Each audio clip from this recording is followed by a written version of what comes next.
سرکار دو عالم صلی اللہ تعالی علیہ وسلم کا فرمان عالی شان ہے جس کا مضمون ہے جو کوئی شخص جمعہ کے دن 200 بار درود پاک پڑھے اس کے 200 برس کے گناہ معاف کر دیے جاتے ہیں۔ ایک بار محبت کے ساتھ درود پاک پڑھ لیں، صلو علی الحبیب صلی اللہ تعالی علی محمد صلی اللہ علیہ وسلم۔ آج سے انشاءاللہ ایک سیریز جو ہے ہمارے بیانات کی ہو کہ ہم ایک ٹاپک کے تحت بیان سنتے چلے جائیں اور ہم سب انشاءاللہ کچھ سیکھیں۔ ہم انشاءاللہ قرآن سے ہی کچھ سیکھنے کی کوشش کریں گے اور انشاءاللہ اس کی برکتیں حاصل کریں گے۔ قرآن کریم فرقان حمید کی تو کیا شان ہے، انشاءاللہ آج کچھ قرآن پاک کی جو تاثیر ہے انشاءاللہ اس پروگرام میں ہم قرآن پاک کی ان آیتوں کے بارے میں بھی جانیں گے جس میں رب عز و جل نے ایمان والوں سے ڈائریکٹلی بات کی ہے۔ آپ کو پتہ ہے قرآن میں more than 6600 آیات ہیں، مگر 89 آیتیں وہ ہیں اپروکسیمیٹلی جس میں اللہ کریم نے ہم سب سے براہ راست بات کی ہے۔ یا ایھا الذین آمنوا کہہ کر، اے ایمان والو کہہ کر اللہ نے مجھ سے اور آپ سے کیا بات کی ہے کم از کم وہ تو ہم جان لیں۔ تو انشاءاللہ قرآن کی باتیں ہمارا جو ٹاپک ہوگا اس میں ہم یہ آیتیں بھی کور کریں گے۔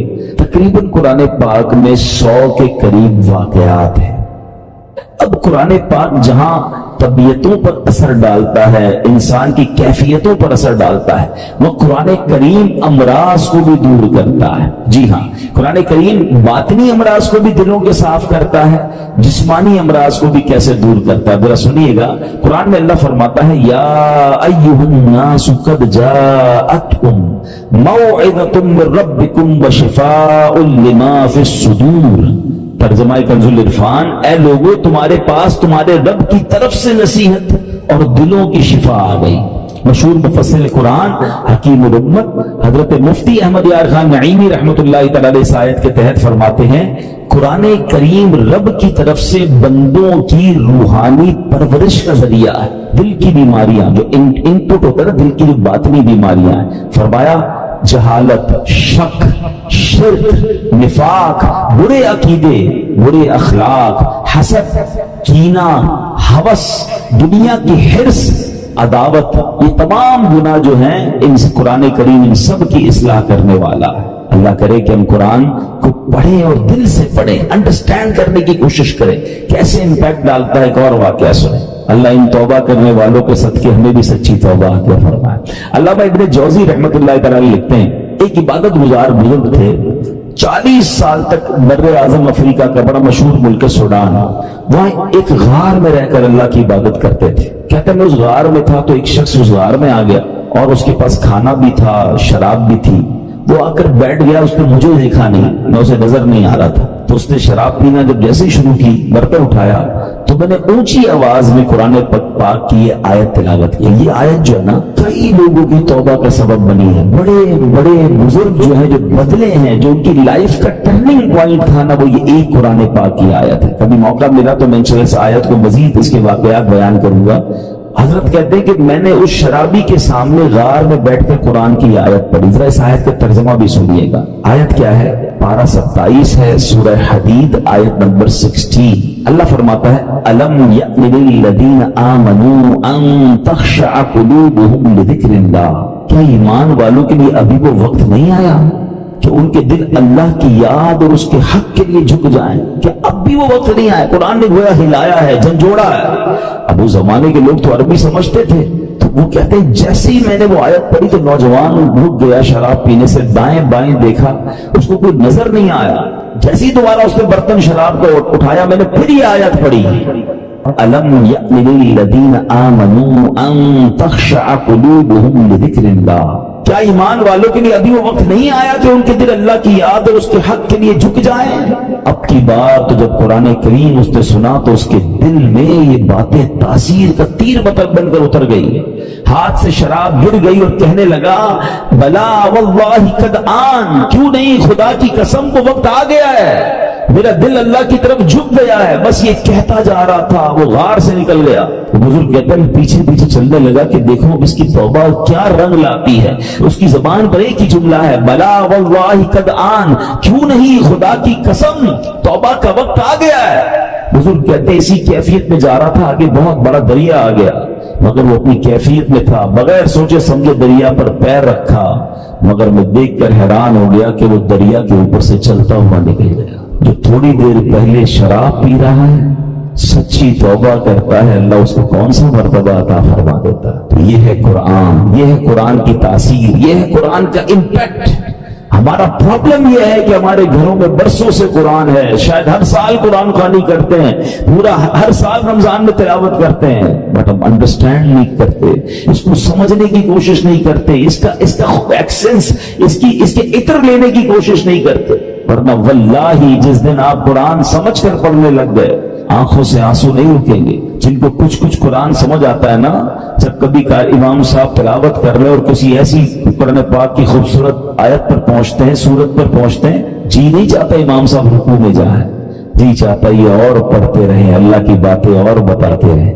تو میرے پیارے اسلامی، یہ ہے قرآن اور یہ ہے قرآن کا خزانہ۔ اچھا، اب میں چاہوں گا کہ انشاءاللہ قرآن پاک ہماری باڈی پر کیا امپیکٹ ڈالتا ہے۔ کئی لوگ بیمار ہوتے ہیں، ہم میں سے بہت سارے لوگ بیمار ہوں گے، قرآن میں ہمارے جسمانی شفا کیسی ہے، اب ذرا یہ سنیے گا۔ قرآن پاک میں خود رب فرماتا ہے وَنُنَزِّلُ مِنَ الْقُرْآنِ مَا هُوَ شِفَاءٌ وَرَحْمَةٌ لِّلْمُؤْمِنِينَ، اور ہم قرآن میں وہ چیز اتارتے ہیں جو ایمان والوں کے لیے شفا اور رحمت ہے۔ اللہ پاک کے آخر نبی علیہ الصلوۃ والسلام فرماتا ہے خیر الدواء القرآن، یعنی بہترین دوا قرآن کریم ہے۔ قرآن کی مختلف آیتیں ہیں، مختلف صورتیں ہیں، جس کو پڑھ کر دم کیا جائے اپنے آپ پر یا مریض پر تو اسے کیسے شفا ملتی ہے۔ اور یہ صحابہ کرام کا طریقہ، خود نبی پاک علیہ السلام کا معمول کیا تھا، سنیے۔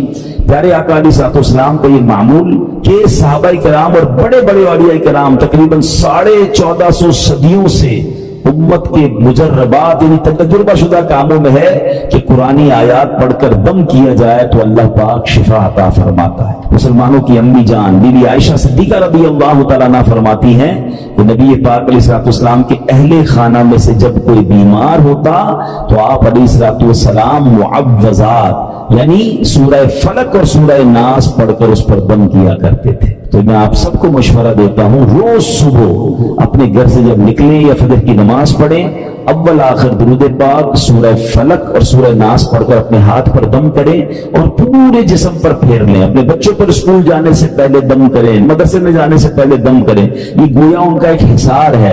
رات کو سوتے وقت یہ عمل کر لیں، یہ خود نبی پاک علیہ السلام کا عمل ہے۔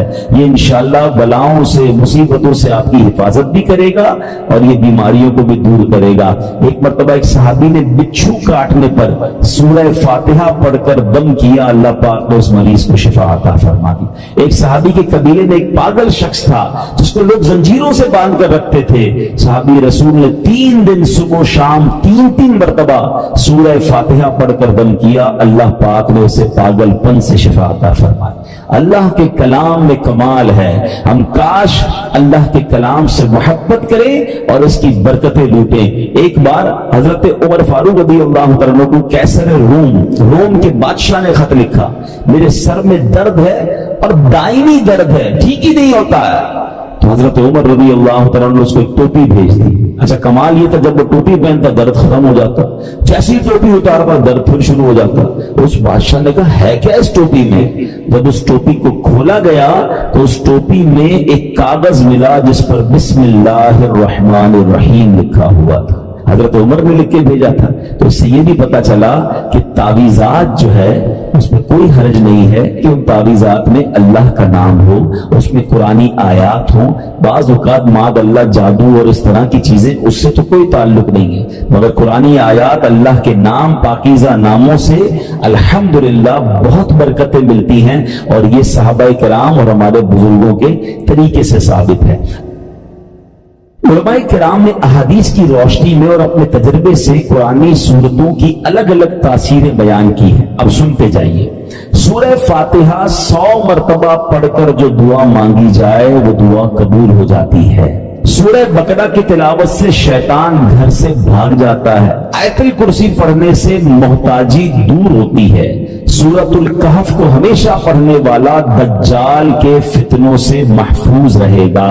والدین کی قبر پر ہر جمعہ سورہ یاسین کی تلاوت کرنے سے اس کے حروف کی تعداد کے برابر یعنی پڑھنے والے کے گناہ بخش دیے جاتے ہیں۔ سورہ دخان پڑھنے سے مشکل دور ہوتی ہے، جو مرنے کے قریب ہو اس پر سورہ جاسیہ کا دم کرنے سے انشاءاللہ ایمان پر موت نصیب ہوگی۔ سورہ حجرات کا پڑھنا اور دم کر کے پینا گھر میں خیر و برکت کے لیے مفید ہے۔ سورہ قاف، کئی لوگ ہوتے ہیں جن کی فصلیں ہوتی ہیں، باغ ہوتے ہیں، تو اس کے بارے میں فرمایا کہ سورہ کاف پڑھنے سے باغ میں پھلوں کی کثرت ہوتی ہے۔ سورہ رحمان 11 بار پڑھنے سے تمام مقاصد پورے ہوتے ہیں۔ سورہ واقعہ جو شخص روزانہ پڑھے گا اسے کبھی فاقہ نہ ہوگا۔ سورۃ الملک کو ہر رات پڑھنے والا عذاب قبر سے محفوظ رہے گا۔ سورۃ المزمل کو 11 بار پڑھنے سے ہر مشکل آسان ہو جاتی ہے۔ جو بچے حفظ کر رہے ہوتے ہیں ان کے لیے سنیے، سورۃ المدثر کو پڑھ کر حفظ قرآن کی دعا مانگنے سے قرآن کریم کا یاد کرنا آسان ہو جاتا ہے۔ مریض کے پاس سورہ مجادلہ پڑھنے سے درد میں آرام ملے گا۔ سورہ لیل، مرگی کے دورے پڑھتے ہیں کچھ لوگوں کو، تو سورہ لیل پڑھ کر مرگی کے مریض کے کان میں دم کرنے سے فائدہ ہوتا ہے۔ سورہ رحمان لکھ کر پینا پلی یعنی سپلین کے مرض میں مفید ہے۔ سورہ النازعات پڑھنے کی برکت سے جان نکلنے کی تکلیف نہیں ہوتی ہے۔ سورہ ضحیٰ پڑھنے سے بھاگا ہوا آدمی واپس آ جائے گا۔ سورہ علم نشرح جس مال پر پڑھ کر دم کر دیا جائے اس میں خوب برکت ہوتی ہے۔ سورہ تین مرتبہ پڑھنے سے اخلاق و کردار بہترین ہوتے ہیں۔ سورۃ العلق میں جوڑوں کے درد کا علاج ہے، بزرگ بیٹھے ہوں گے جوڑوں میں درد ہوتا ہے تو سورہ علق پڑھے تو انشاءاللہ جوڑوں کے درد کا علاج ہے۔ جو کوئی صبح و شام سورہ قدر انا انزلناہ فی لیلۃ القدر پڑھے اللہ کریم اس کی عزت بڑھا دے گا۔ برس اور یرقان یہ بھی بڑے مرض ہیں، فرمایا سورہ بینہ برس اور یرقان کا اس میں علاج ہے۔ جس آدمی یا جانور کو نظر لگی ہو اس پر سورہ عادیات کا دم کر دے، یہ بڑا مفید ہے۔ سورہ قارعہ پڑھنے سے بلاؤں سے حفاظت رہتی ہے۔ جس پر قرض ہو غور سے سن لے، سورہ تکاثر 300 بار پڑھ لے تو انشاءاللہ بہت جلد قرض ادا ہو جائے گا۔ سورہ عصر پڑھنے سے غم دور ہوتا ہے، فرمایا کوئی دشمن کا خوف ہو سورہ قریش پڑھے تو اس سے انشاءاللہ جان کی حفاظت ہوتی ہے۔ اور سبحان اللہ سورہ فلق اور سورہ ناس سے جن حاسدین اور شیطان سے حفاظت رہتی ہے۔ قل هو اللہ احد سورہ اخلاص یہ تہائی قرآن کے برابر ہے، کوئی 3 بار سورہ اخلاص پڑھ لے اسے پورے قرآن پڑھنے کا ثواب ملتا ہے۔ حضرت جبیر بن مطعم رضی اللہ تعالیٰ عنہ صحابی رسول ہیں، آپ نے فتح مکہ سے پہلے اسلام قبول کیا، مدینہ منورہ میں رہتے تھے، وہیں آپ نے وفات پائی۔ آپ رضی اللہ تعالیٰ عنہ اپنے اسلام قبول کرنے کا واقعہ بیان کرتے ہیں، کیسے اسلام قبول ہوا ان کا۔ کہتے غزوہ بدر میں جو غیر مسلم قید ہو گئے تھے، میں اہل مکہ کی طرف سے ان قیدیوں کے لیے نیگوشیشن کرنے کے لیے مدینہ منورہ آیا تھا۔ جب یہاں پہنچا تو مغرب کا وقت تھا، جناب رسول اللہ صلی اللہ علیہ وسلم مغرب کی نماز پڑھا رہے تھے۔ آپ علیہ الصلوۃ والسلام کی آواز مبارک مسجد کے باہر سے سنائی دے رہی تھی۔ نبی پاک سورہ والطور کی تلاوت فرما رہے تھے، میں بھی قرآن پاک کی تلاوت سننے لگا۔ مسلمان نہیں تھے مگر نبی پاک کی زبان سے قرآن کی تلاوت، کہتے ہیں بڑا انسپائرڈ ہوا اور میں بھی تلاوت قرآن سننے لگا۔ زبان محبوب خدا کی تھی اور کلام رب رحمان کا تھا۔ بس پھر کیا تھا، وہ قرآن کی آیتیں دل میں تاثیر کا تیر بن کر اترتی چلی گئیں، اور جب نبی پاک اس آیت پر پہنچے ان عذاب ربک لواقع ما له من دافع، بے شک تیرے رب کا عذاب ضرور واقع ہونے والا ہے، اسے کوئی ٹالنے والا نہیں۔ ان آیات کو سن کر میرا دل ایسے ہو گیا جیسے ابھی پھٹ جائے گا، مجھے یوں لگا کہ میں قدم بھی نہیں اٹھا سکوں گا، اس سے پہلے ہی مجھ پر عذاب برس جائے گا۔ پس میں نے اللہ پاک کے عذاب سے ڈر کر اسی وقت ایمان قبول کر لیا۔ قرآن اپنا امپیکٹ رکھتا ہے، قرآن اپنی تاثیر رکھتا ہے۔ بات یہ ہے کہ صحیح پڑھنے والا ہو، انڈرسٹینڈ کرنے والا ہو، دل کی دنیا بدل دیتا ہے۔ اور ایسے بے شمار واقعات ہیں۔ یاد رہے قرآن میں عجیب تاثیر ہے، یہ پیارا کلام دلوں کو نرم کرتا ہے، بھٹکے ہوئوں کو راہ ہدایت دیتا ہے، اس میں اگلے پچھلوں کی خبریں ہیں، یہ اللہ پاک کی مضبوط رسی ہے، یہ حکمت والا کلام ہے۔ حدیث پاک میں ہے قرآن کی برکت سے خواہشات مٹتی ہیں، قرآن کے عجائبات ختم نہیں ہوتے۔